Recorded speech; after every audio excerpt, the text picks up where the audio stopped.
Okay, y'all, we have been working on these doors. I have some pictures. I don't know how to make a slide video of stuff like that yet, but I will. So excuse me if I turn you sideways, upside down, or something on accident. It's not what our goal is, but I do want to show you angles and things and stuff. So you can see I kind of painted the door. You can see in there I accidentally painted over the sticker in there. Doesn't really matter. We're already mounted the window actuators before we skin the door, as you can see here. And I plugged most of this to paint the bulk of it, and then I just unplugged it to touch up around the edges where I put a sticker inside here on top of that motor.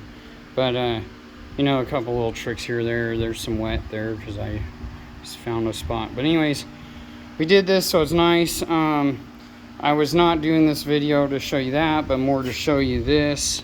And as you can see, here's the edge where we folded it over with the hammers, nice and clean. I just put a really small notch in these corners for this company's panels.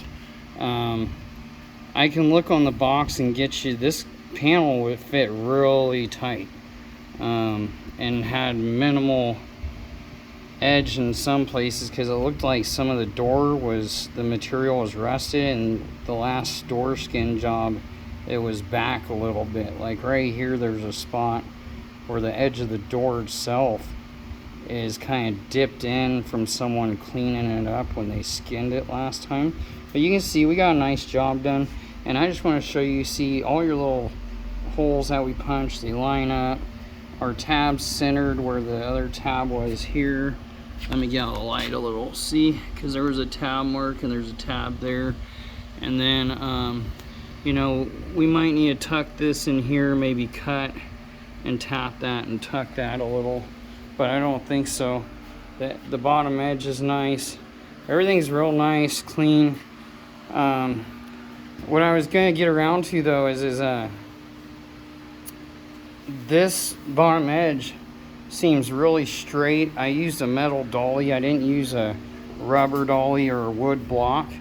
And I just was real careful and tapped, and it almost seems like minimal body work. If nothing else, maybe some epoxy primer and some like fill primer, very minimal, you know, on what we got done here, which I'm not surprised because I like to be meticulous with stuff like this and just tap it lightly. You can see this corner came out nice and tight in here too, and then the edge here.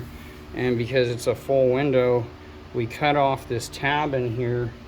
I will show you here. It was this tab. We took the plasma, it sat like this inside there like that, but that was for, because if you have the vent window installed here in the corner, which is taken out, and this is one window glass now instead of a vent window, so a custom modification. We got the rails in, we got everything together. This one's basically ready to be tack welded. From what I've heard, you tack and you blow it with air after you tack it, and that keeps it from overheating and warping. I think if you just tack real quick and, you know, you just minimize, maybe jump every other and then come back and then hit the ones in the middle that you jump, because then you keep your heat from here to here further distance. And that's what I think I'm going to do. I may blow it with the air blower just to be extra safe, but I'm going to jump from like this tack, and then I'll jump that one, and I'll go way down here, and then I'll go and skip again, and that way my heat stays spread further, so it's not like heat, you know. And that would be my best guess as far as a tip of as far as tacking this. Let me see if I can lift this for you guys to see.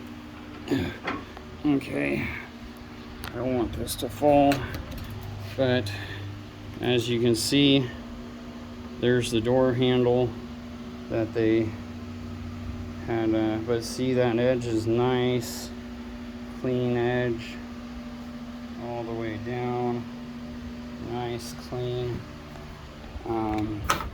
Over here, same thing, nice, clean edge all the way down, nothing wrong, no body work needed, nice, clean job.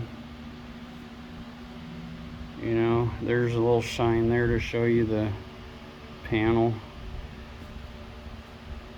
Okay, so that's, you know, that's the video for today.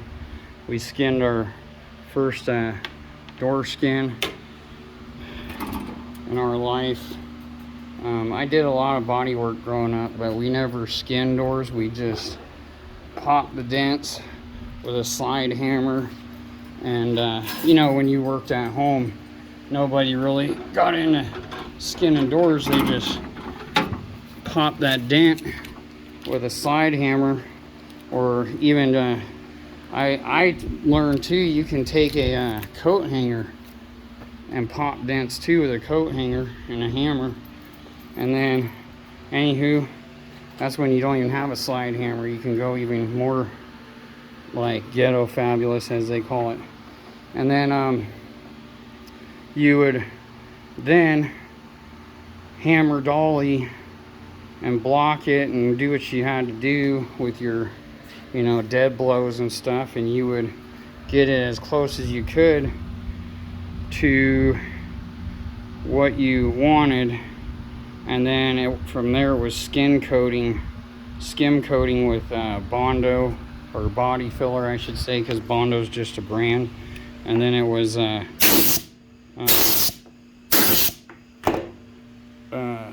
you know, blocking and then paint. Or you could even really old school is you could even lead patch, like we're going to do over here. I'll show you the spots on this one. So here you can see we have rust, and I hit this with a hammer to find all the soft spots. So I've tapped all over here, and this is all still solid. So what you do is you got solid here and here, you got these holes and there's solid between. So what you do there is you grind off these tabs, and you can lead patch this and then grind it smooth. And the way you do that is you heat this area, and you use solder like you would use lead-free solder, like you would use when you're plumbing copper and shit. You basically lead patch is what they call it. And like this, you can't do it, it's on the corner, but we actually saved the door skins from these, and because they have a curve to them, and we have them over here because we will recycle that steel, and we will probably build some wooden bucks. I call them wooden bucks because you can build door bucks and things, but anyways, I call them wooden bucks. And they're, you take this panel off and you cut a piece of plywood that shapes like this on this end, and then on this end down as far as you're going to cut, and you shape it, and then you cut that shape, and you basically build a wooden form that's this shape. And then you take your metal, you clamp it down here on the straight edge, and then you take your hammers, your dead blows, and you bend it around the wood form you built until you get that shape. And then you bend your edge over, you know, because there's a flat edge underneath the hood here. And then basically you take that, and then you have this tool here that has right here, creates the underlap, and then you would create an underlap right here wherever your seam is, and then you'd, you know, punch your holes, boom, boom, boom, boom, boom, and tack it, and then you'd reinforce it with a TIG weld, or just tack, tack, tack, tack, tack, tack, tack, back and forth, make it nice and smooth, and you'd patch in that section. So there's doing that, or you could buy this whole panel from the store, and you can cut out what you need just lap it. You don't have to build the buck if you want to spend all the extra money instead of recycling metal like we're doing over there, or like we're doing right here with a swamp cooler lid, because this is good sheet metal. So I take every swamp cooler I can find.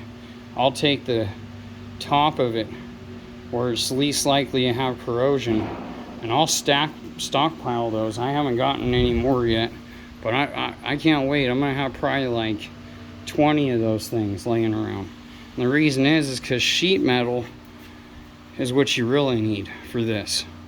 And you know how much metal is? It's expensive. And that right there, when people are throwing out their swamp cooler, is free. So think about that, along with the $36 tool to help you create a lap. And you can create many things. There's YouTube videos where there's guys who show, I'm not sure if it's through Eastwood Company or whatever, how to build these forms out of wood with a jigsaw and, you know, table saw and whatnot. And you build them, and you can create these yourself at home. Takes a little extra work, but will definitely save you a ton of money if you have the time. Definitely suggest you research doing that, because you know, you might want to shape a different form for, like back here where this shape is. Maybe you want this to come like this and be more like rounded teardropped. So instead, because like right here you can see we're marking out, we're thinking about cutting this and taking the back and slanting it and dropping that window in and slanting that window back and creating more of a slanted slope into the trunk. And then this might not go so well, so we might actually chop this and bring it however we want it to be. Maybe teardrop it upward, maybe this way like I was showing, like this, and cut off that whole corner. I mean, I don't know, because this car is going to be a custom, full custom. We're basically taking that car right there and we're putting under a 49 Plymouth, we're going to put an LS, small block LS engine, full fuel efficient AC. We're going to customize this car, make it whatever we want it to be. Because I don't know, those cars right there might be fully restored, really good condition, 15 to 26K, and we're probably going to put about 20K in it regardless. So we're not going to get our money back out of it, so we might as well keep her and make her a custom. And we actually may take these vent windows out as well on this car, maybe just the back ones, I'm not sure yet, because this is kind of cool how it has both. And these might end up suicide doors in the end. Anyhow, we'll see, and we'll take you on that adventure probably when we do that full video series, just like we're going to do with the truck. Another thing is if you guys like the YouTube channel that have subscribed, I'm sorry about that finger, please do subscribe, and please do leave a comment on what you would like to see in the future from Wright's RR&T, which is renovation, repair, and tattoo is what that means, because we renovate homes and do remodel stuff. We repair vehicles, and actually I've repaired appliances and many other things. We're building go-karts, and I've been a tattoo artist of 18 plus years, so we're going to be doing some more of that stuff too. Like you can see, here's this trike we're going to be doing a lot of work on for my son. We've already stretched it out of rental, and we were trying to fit this seat on both sides. This is just one we bought to mock everything up and match it to that seat, and then we'll buy two more, because this one actually goes out side there, way over there by the trash can. You can see looks like a dolly sticking up, but it's actually another go-kart we're building. So lots of things, Our game plan is to flip the trike, flip the go-kart out there. That's going to be a drag cart, and we're going to buy an outlaw racing cart.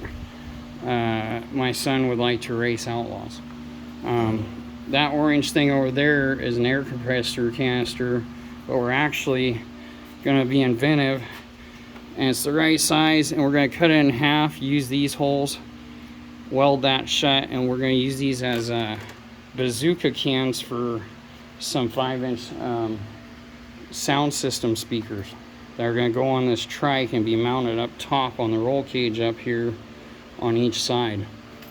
So we got a lot of game plans for this, and we have a lot of steel that we've actually recycled for things. Like that blue thing came from an old generator from like 1915, but we just took the frame because it's good steel, you know. But that's it. I mean, you know, we recycle, reuse, and try and do everything. Here's the shop. We'll show you. Wife's hair salon stuff over there. We got seats from the Yoda outside, trying to get rid of doors, and over there that pantry door anyway. And then cars, and we got our 60-gallon over in the corner, our 30-gallon that we use more frequent.